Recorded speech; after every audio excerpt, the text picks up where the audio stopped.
Can you teach me to say something in Russian? Of course, yeah. Anything you want. Well, let's do the simplest. I'm not going to teach you swear words, right? Okay. We're bringing the light, after all. Привет, как дела? Did I say it right that time? Yeah. Okay. All right. Let me get you here. Yes. All right, give it to us. Okay. Привет, как дела? Yay. Yeah? Under my sunglasses, I was like, yeah. Yeah, you did it right. Yeah. Yay. I'm Andrea Love, and my goal with this show is just to put a new twist on the traditional rock show and to take you along for the ride with me. Welcome to Real Rock Adventures with Andrea Love.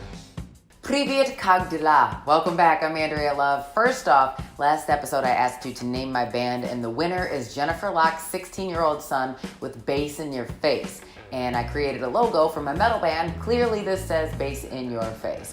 Anyway, on this episode, I get to chat with Nika Comet. She's the frontwoman for a band called Chase The Comet.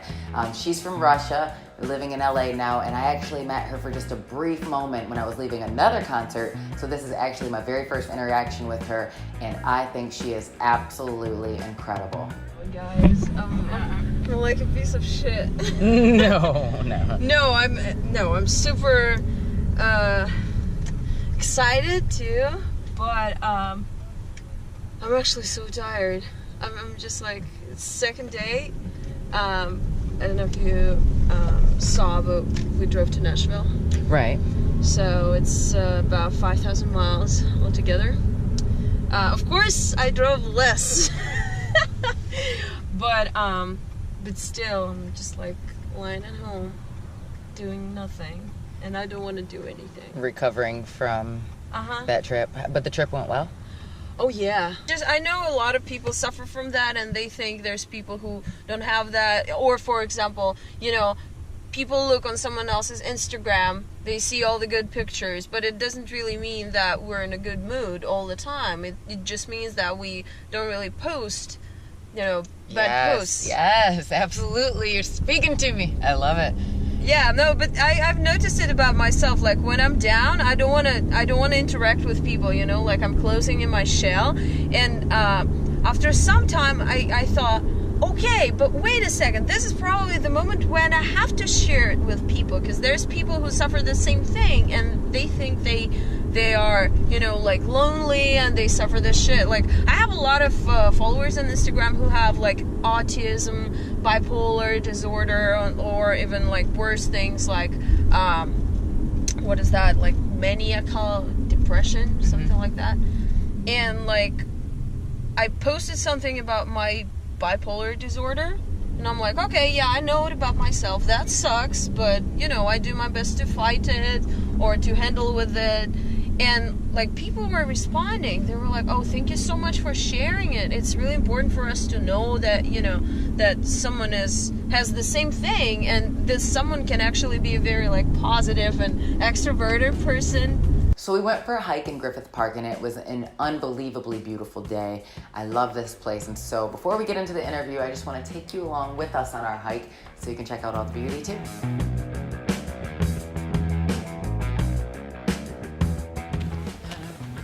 Pretty good. I feel good about it. He's circling us. He must like us. Subscribe to Real Rock Adventures! That feeling when you climb a hill actually creates that metaphor in your head, and you think, I can climb this fucking hill, so I can climb any metaphorical mountain in my life. And right now I've got to stop and give a huge thank you to two of my really good friends for helping me out. We've got Candace, who's actually a camera person by profession, like she uses equipment that weighs more than I do. And then we've got Matthew, he's a chef and a teacher. He teaches kids about culinary arts and wellness with his project called Project Fast Food. Oh, yeah, we saw that. So we hiked and we hiked and then we hiked some more, and then we took a break to chat right here. But before we get into the interview, I still want to take you up to the top so you can check out the view really quick, and then we'll chat with Nika.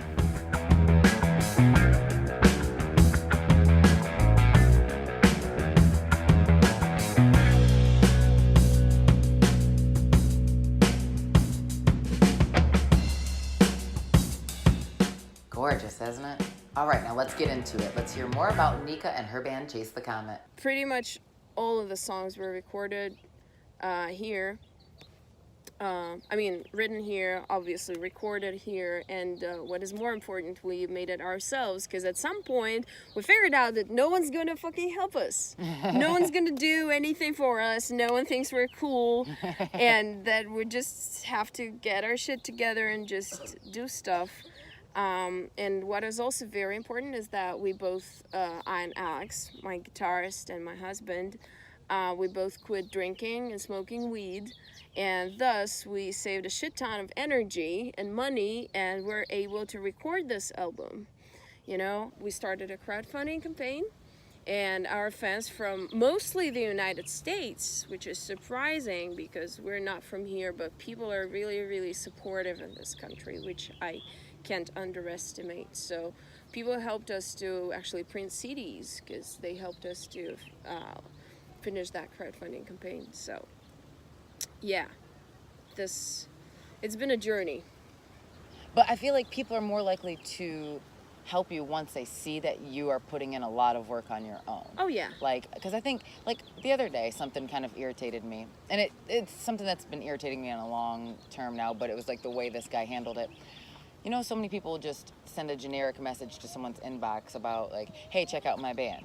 Yeah. And it's a generic, there's no... Yeah. And so one day, oh, a little doggy.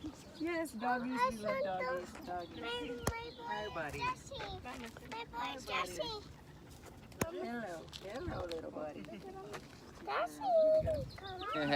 I'm pretty sure I got him. He's the star of the show. He's like, I like Chase the Comet. He wants to party. But let's see. Generic message. Oh, yeah. And so he's like, hey, will you check out my band? And so I sent back, because it was just a link to a video. And I said, maybe, what is it about your music that I should check out? Or, like, you know, tell me more about it. Never responded. You know, like, there's another person who saw my last episode, and he reached out to me personally. His band sent a video message. That's, like, real effort.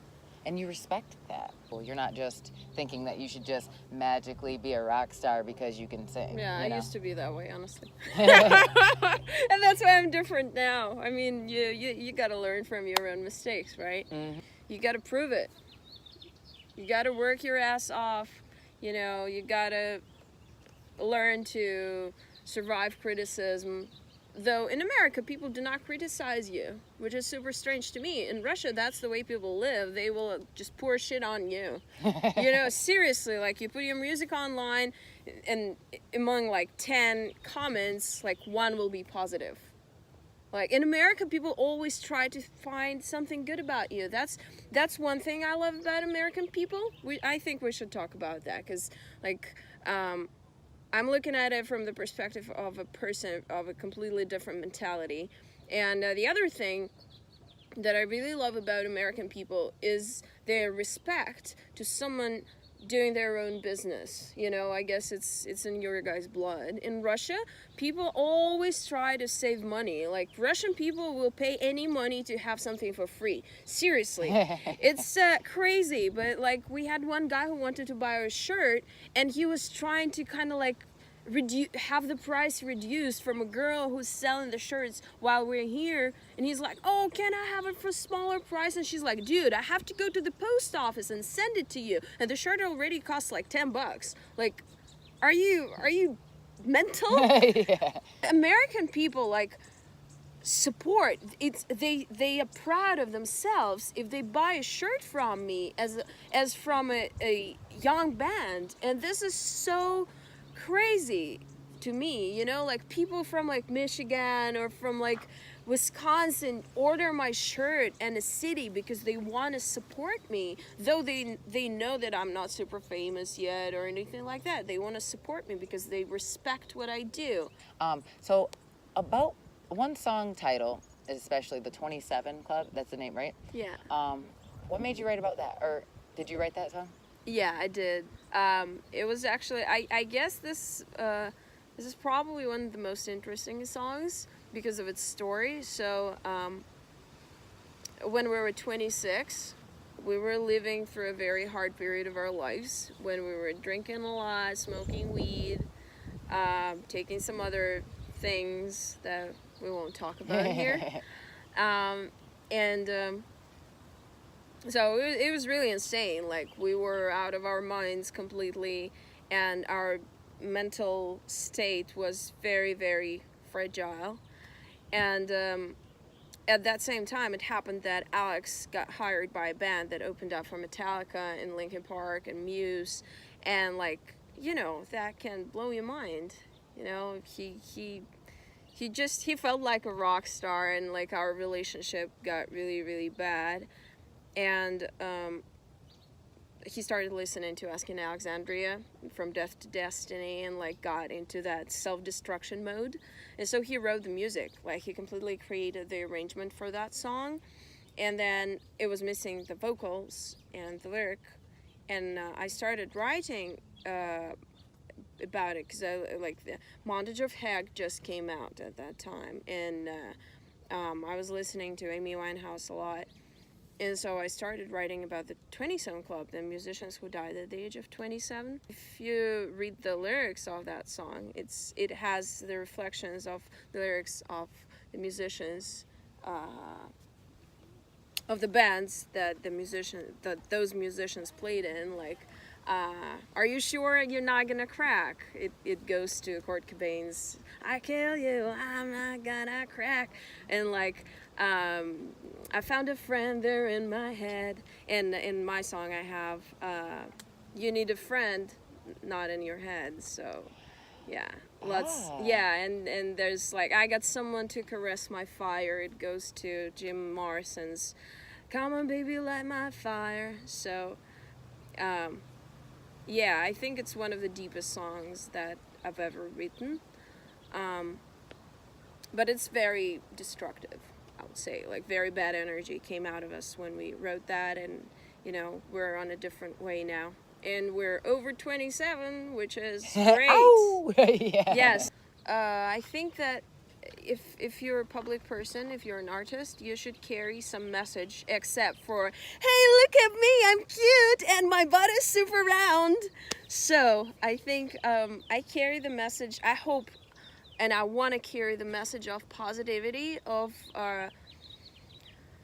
human ability to overcome any difficulties with their own powers inside. Like, you don't need to shrink, you don't need anyone else's help to overcome your own problems, because I've been there and I had to fight myself, and for me that was the hardest fight, you know, like, to overcome your own weakness, to overcome your own your doubts, you know, in yourself, in life. And you gotta learn to trust life, and just to, you know, to think that it is for you too, to love yourself, like, you know, all those good things. Can you teach me to say something in Russian? Of course, yeah. Whatever you want to teach me. Well, let's do hi, how are you? Okay. Is it too obvious? No, I don't know how to say it. Let's do hi, привет. Привет. Привет. Как дела? Как дела? Как дела? Как дела? Как дела? Привет. Как дела? Как дела? Как дела? Привет. Как дела? Right on. We have just returned from the tour, and we can't wait to get another one. So we hope to see more American people on our way around the States. And feel free to join us on Instagram. Like, I'm mostly on Instagram, where we stream, where I interact with people. So you can always hit me up, and I actually respond to all the messages, because like, I've been there where people did not respond to me, so I really hate that. Just please, one request: do not write hi, how are you, even in Russian. Don't like that. Try to be unique. Always try to be unique, right? That's what we talked about. Their full-length album is called Russian Rule, and it's available now. If you check them out, make sure to tell them that I sent you, and be sure to share this episode using the hashtag #LoveYourAdventure. I'm Andrea Love. Thanks for hanging out, and I'll be back soon with another Real Rock Adventure.